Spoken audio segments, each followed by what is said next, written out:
अब आप समझे कि भारतीय जनता पार्टी और आरएसएस राहुल गांधी से इस कदर नफरत करती है कि उन्हें बर्बाद कर देना चाहती है, उन्हें राजनीतिक तौर पर खत्म कर देना चाहती है और राहुल पर हमला बोलने के लिए वो तमाम मर्यादाओं को पार कर देना चाहती है। इतनी नफरत। एक तरह से कहा जा सकता है दोस्तों कि बीजेपी और आरएसएस को जितनी नफरत पंडित नेहरू से थी, देश के पहले प्रधानमंत्री से थी, शायद उससे कहीं ज्यादा राहुल गांधी से है।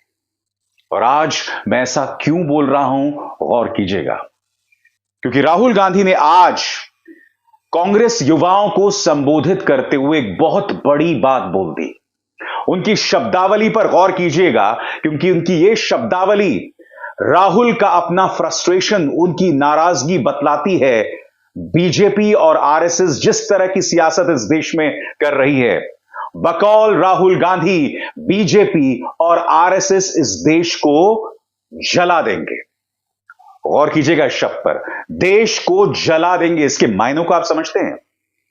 क्योंकि हो क्या रहा है दोस्तों, पिछले कुछ दिनों से राहुल गांधी को खत्म करने की बाकायदा एक जमीन तैयार की जा चुकी है। अगर सुप्रीम कोर्ट भी राहुल गांधी के खिलाफ चले जाता है तो 8 साल तक राहुल गांधी जो हैं वो चुनाव नहीं लड़ पाएंगे। हालांकि राहुल गांधी स्पष्ट कर चुके हैं कि उन्हें कोई परवाह नहीं है, मगर मैं चाहूंगा कि कांग्रेस युवाओं को संबोधित करते हुए उन्होंने आरएसएस और बीजेपी के बारे में क्या कहा, क्योंकि यह बहुत ही अहम और अब तक का उनका एक बहुत ही गंभीर हमला है। गौर कीजिएगा राहुल गांधी क्या कह रहे हैं। वो सिर्फ सत्ता चाहते हैं और सत्ता के लिए वो कुछ भी कर देंगे। मणिपुर को जला देंगे, बाकी देश को जला देंगे, हरियाणा, पंजाब, उत्तर प्रदेश, सारे देश को जला देंगे, क्योंकि इनको सिर्फ सत्ता चाहिए और कुछ नहीं चाहिए। इनको देश के दर्द से कुछ फर्क नहीं पड़ता, दुख से कोई फर्क नहीं पड़ता, इनको सिर्फ सत्ता चाहिए। और ये लड़ाई है। एक तरफ आप बैठे हो, आप कांग्रेस पार्टी के भविष्य हो, आपके दिल में देश प्रेम है। जब देश को चोट लगती है, कहीं भी हो, मणिपुर में हो, तमिलनाडु में हो, जम्मू कश्मीर में हो, उत्तर प्रदेश में हो, कहीं भी हो, जब देश को चोट लगती है, देश के किसी नागरिक को चोट लगती है, चाहे वो हिंदू हो, मुसलमान हो, सिख हो, ईसाई हो, तमिल बोलता हो, बंगाली बोलता हो, आपके दिल में चोट लगेगी एकदम। आप उदास होगे, आपको पता भी नहीं लगेगा मूड क्यों खराब हो गया, मगर उनके दिल में ऐसी कोई बात नहीं है। आरएसएस के लोगों को, बीजेपी के लोगों को कोई दर्द नहीं हो रहा, कोई दुख नहीं है उनके दिल में, क्योंकि हिंदुस्तान को बांटने का काम यही करते हैं और सदियों से करे आ रहे हैं। तो ये आपकी लड़ाई है। राहुल गांधी की गुस्से की एक खास वजह है दोस्तों, और उस गुस्से की वजह यह है कि जहां तक महिला सुरक्षा की बात आती है, सिर्फ प्रधानमंत्री नरेंद्र मोदी की इज्जत बचाने और सिर्फ धार्मिक वजहों से महिला अस्मिता को रौंद दिया जाता है। और इसकी ढेरों मिसालें हैं आपके सामने। बृजभूषण शरण सिंह की मिसाल है, गोपाल कांडा की मिसाल है, जो कि उन 38 दलों में शामिल हैं जो कि बीजेपी को समर्थन दे रहे हैं केंद्र में। कुलदीप सिंह सेंगर की मिसाल है, राम रहीम की मिसाल है, न जाने ऐसी कितनी मिसालें हैं। और इसीलिए राहुल का गुस्सा है। राहुल यह भी कहते हैं कि मणिपुर पर प्रधानमंत्री खामोश हैं। इत्तेफाकन दोस्तों, आज सुपर बृहस्पतिवार का दिन था, क्योंकि आमने सामने एक तरफ राहुल गांधी युवा कांग्रेसियों को संबोधित कर रहे थे और दूसरी तरफ प्रधानमंत्री वो कर रहे थे जिसमें वो सबसे बेहतरीन है, चुनावी सभाएं। और चुनावी सभा में उन्होंने वो बात कह दी जो अब तक पर्दे के पीछे थी, यानी कि उन्होंने विपक्षी गठबंधन इंडिया की तुलना चरमपंथी और आतंकवादी गुटों से कर डाली। सुनिए किस तरह से चरमपंथी ग्रुप सिमी और पीएफआई से प्रधानमंत्री नरेंद्र मोदी यूपीए की तुलना कर रहे हैं, नए गठबंधन की तुलना कर रहे हैं। और राहुल गांधी का गुस्सा इन्हीं चीजों से सामने उभर कर आता है। सुनिए प्रधानमंत्री क्या कह रहे हैं। और मैं आज राजस्थान की धरती से देश के लोगों को एक और बात बताना चाहता हूं। इनका तरीका वही है जो हमेशा देश के दुश्मनों ने अपनाया है। पहले भी ये तो INDIA के नाम से आए हैं, लेकिन पहले इंडिया के नाम के पीछे अपने पाप को छुपाने का प्रयास किया गया है। इंडिया नाम तो ईस्ट इंडिया कंपनी ने में भी था। ईस्ट इंडिया कंपनी में भी इंडिया था कि नहीं था? लेकिन इंडिया नाम अपनी भारत भक्ति दिखाने के लिए नहीं, बल्कि भारत को लूटने के इरादे से लगाया गया था। आपको याद होगा कि कांग्रेस के शासनकाल में सिमी यानी student Islamic movement of India बना था। नाम में इंडिया था, लेकिन मिशन इंडिया को आतंकी हमलों से बर्बाद करने का था। जब इसके कुकर्म सामने आए तो सीमी पे बैन किया गया, और ये बैन हुआ तो फिर नया नाम लेकर आए। उन्होंने भी नाम बदला, पीएफआई। सीमी बन गया पीएफआई, यानी पॉपुलर फ्रंट ऑफ इंडिया। नाम नया, नाम में फिर इंडिया, लेकिन काम वही पुराना।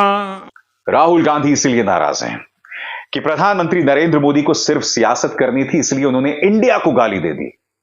राहुल गांधी कहते हैं कि हमने सोच समझ के गठबंधन का नाम ये रखा था, मगर किसी ने कल्पना कहां की थी कि इंडिया पर हमला बोलने के लिए प्रधानमंत्री उसकी तुलना चरमपंथी संगठनों से करेंगे, आतंकवादी गुटों से करेंगे। ये ना भूलें, यह भी कहा गया था कि चूंकि इंडिया इंडियन मुजाहिदीन में भी है, इसीलिए इंडिया के सहारे विपक्ष जो है वो अपनी जान बचाना चाहता है।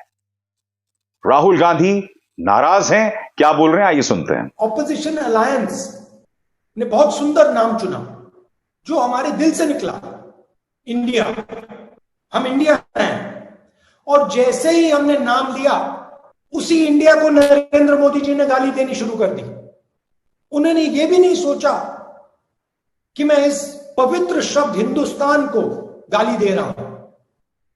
इतना घमंड है, इतना अहंकार है, तो आप जाइए मोहब्बत की दुकानें खोलिए, और इस सिर्फ जनता के बीच में नहीं, सिर्फ मणिपुर में नहीं, अपने घर में भाई के साथ, बहन के साथ, माता पिता के साथ, अपने कॉलीग्स के साथ, यूथ कांग्रेस की टीम के साथ आप मोहब्बत फैलाइए, उनको नफरत फैलाने दीजिए। तो जैसे मैंने कहा दोस्तों, आज सुपर बृहस्पतिवार का दिन था। प्रधानमंत्री नरेंद्र मोदी और राहुल गांधी आमने सामने थे, मानो एक दूसरे पर सीधा हमला बोल रहे हैं और एक दूसरे से सीधा सवाल कर रहे हैं। प्रधानमंत्री नरेंद्र मोदी को याद आई डीके बरुआ का वो बयान जिसमें डीके बरुआ ने कहा था कि इंडिया इज इंदिरा और इंदिरा इज इंडिया। दरअसल प्रधानमंत्री ये कहना चाहते थे कि देश की जनता को यह बतलाया जा रहा है कि UPA is India and India is UPA. प्रधानमंत्री भूल गए कि उनके गुणगान में उनके मंत्री क्या क्या नहीं करते हैं। याद कीजिए, नई संसद भवन का उद्घाटन होता है तो मंच पर कौन दिखाई देता है? पूरा फोकस प्रधानमंत्री पर होता है। प्रहलाद जोशी जो कि इनके मंत्री हैं, उन्हें महाराजा के दर्जे से नवाजते हैं जब प्रधानमंत्री संगोल के सामने नतमस्तक होते हैं। और इसकी नींव 2014 से रख दी गई थी जब गिरिराज सिंह यह बोलते हैं कि जो प्रधानमंत्री नरेंद्र मोदी की आलोचना करेगा वो पाकिस्तान जा सकता है।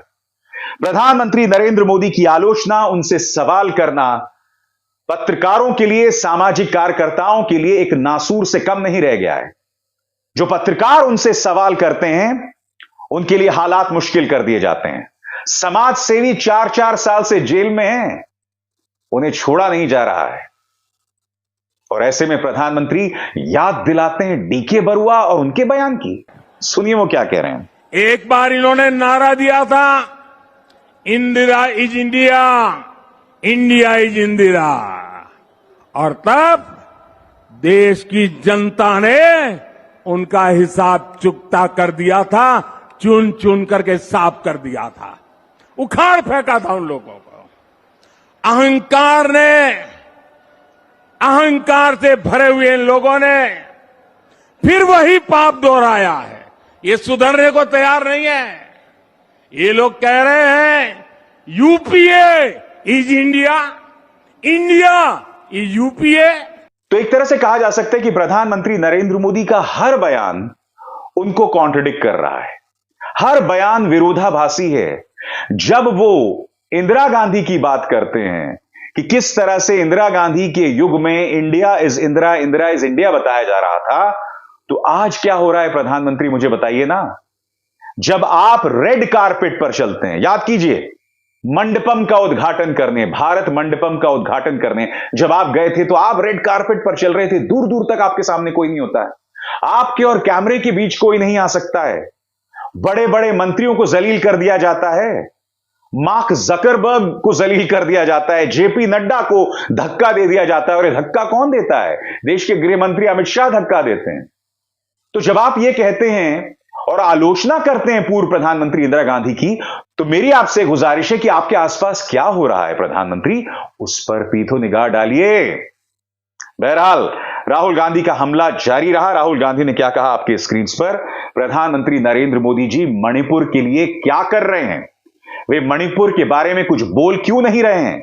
ऐसा इसलिए है क्योंकि नरेंद्र मोदी जी को मणिपुर से कोई लेना देना नहीं है। वो जानते हैं उनकी ही विचारधारा ने मणिपुर को जलाया है।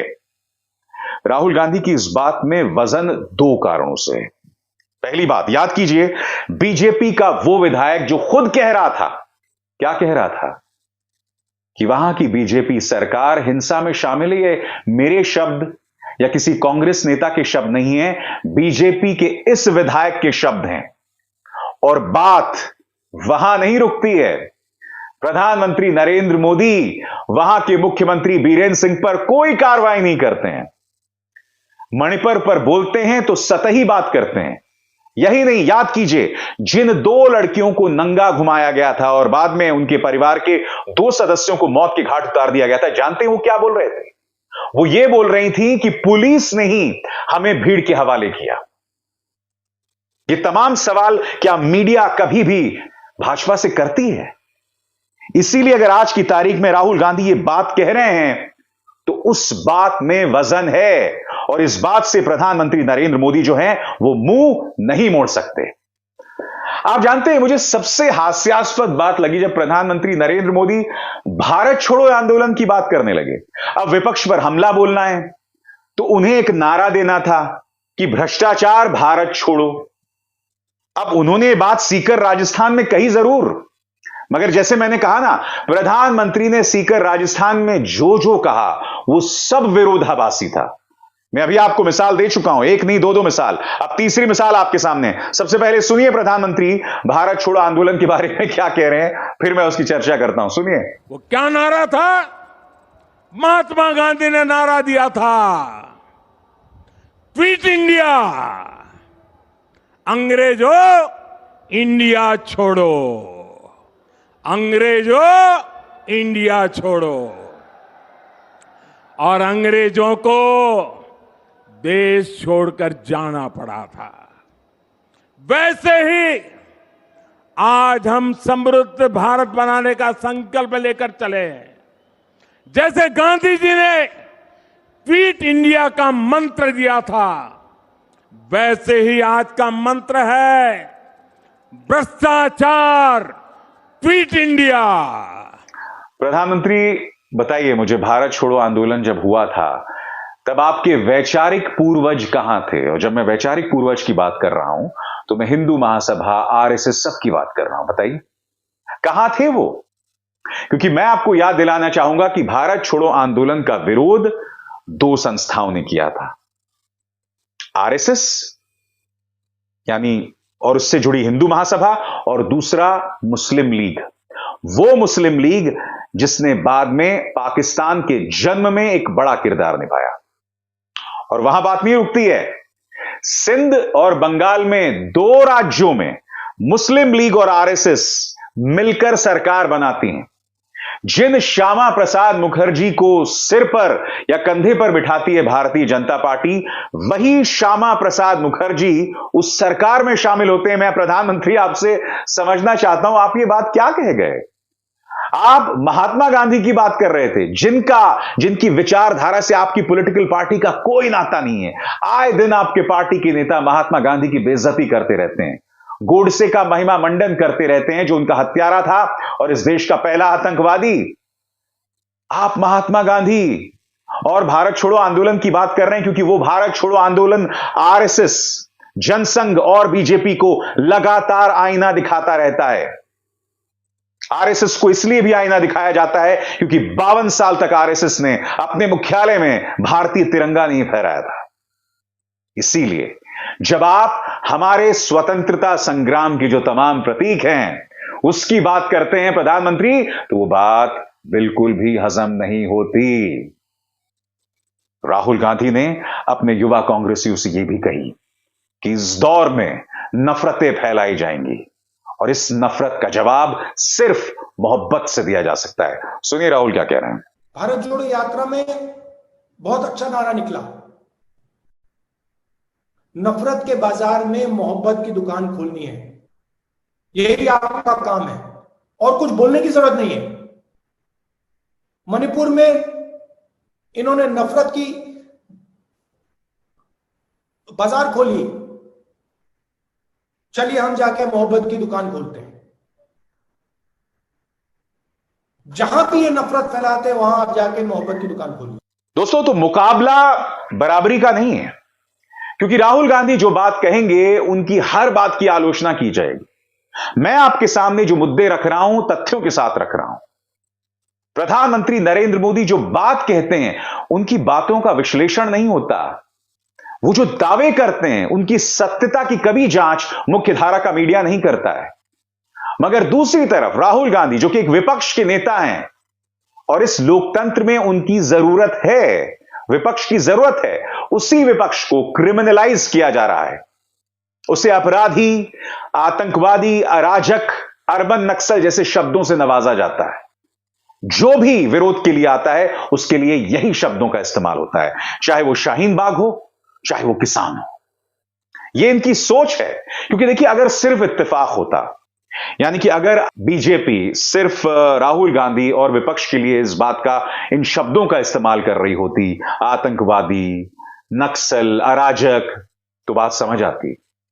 जो भी इनका विरोध करता है उसे हिंदू विरोधी बताया जाता है, उसे धर्म विरोधी, भारत विरोधी। आपके सामने ढेरों मिसाल है। इसीलिए मुद्दों पर आइए और मुद्दे से मत बचिए। अभिसार शर्मा को दीजिए इजाजत। नमस्कार।